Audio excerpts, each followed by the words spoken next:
This is particularly for those of you in your 50s and in your 60s who feel overwhelmed and then who also feel lost by the things going on in the world of business and the world of finance.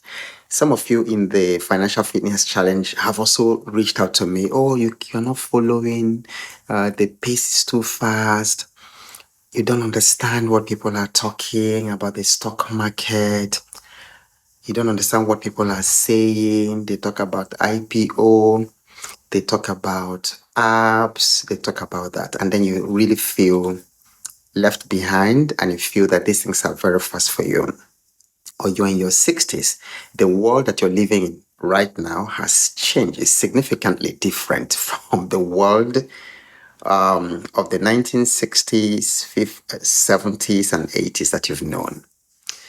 I want to give you two or three simple things that you should do, very, very practical things that can help you to catch up because you are actually in an age where getting to have an understanding, getting some comprehension of what is going on around you is really, really good because folding your hands and just letting things be the way they are is not an option. You are going to feel more lost and lost. In your world in 20, 30 years, 40, 50 years ago, there was nothing like AI. In fact, there was even nothing like laptop or smartphones. But this is the reality today. So the first is that I want you to be willing to catch up. I want you to have, because it always starts with a desire to grow. So I want you to heat up, number one, your desire to actually grow. And then while you're heating up your desire to grow, to believe that you can actually grow. I mean, I myself, I'm heading to 60 and I am up to date with everything going on in the world of technology. I understand blockchain. I understand AI. I understand, a lot of things around the internet. So you can do it. So I need you to first of all believe that you can learn. Okay, that it's not too late for you. It's not. See, the neuroscience has told us something about neurogenesis. In other words, we actually build more brain cells, and we can actually build more brain cells as we grow old. Each new experience, each new word you learn, each new activity you participate in actually adds brain cells to your brain so you can learn. Even at 70, at 80, you can learn new things. Number two, please stop watching television. I know that many of us grew up with the television. Many of us in our 60s, we grew up watching news, the 10 o'clock news, 7 o'clock news, and it's become a habit. But I think that the things that they constantly pour into your system, your consciousness from the television every day, they are not helping you. They increase your fear, they increase your feeling of hopelessness and helplessness, and it doesn't help you. So the last thing you want to do in your older years is to sit down and watch television and watch all those programmings. They're not helping you. Number three, find yourself around younger people in the neighborhood. Befriend younger people. Like I tell us, you need to make friends across three levels. Is it three or four levels? The highest level, so you make friends at the highest level. People above you. Okay. I want to become a billionaire. Then I should have billionaire friends. I should have billionaire friends. So these are people that I aspire to. And in fact, my billionaire friends pull me up. They pull me into the mindset that is not available at my level of relationships. Let me give you an example. I do a very big, what I thought was a very incredible business plan some years ago. And I sent it to this billionaire friend.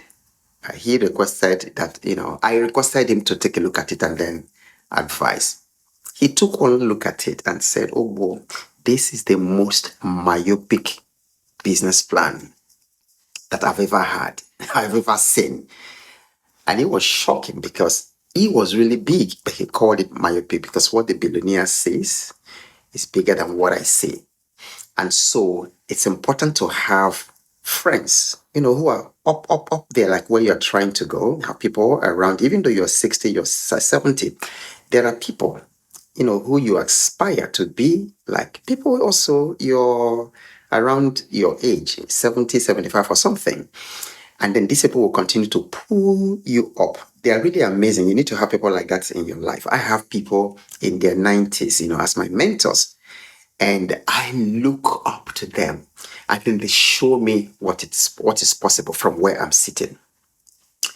The second kind of relationships you should build around you are, people, same level with you, but with a kind of mindset and hunger that you have.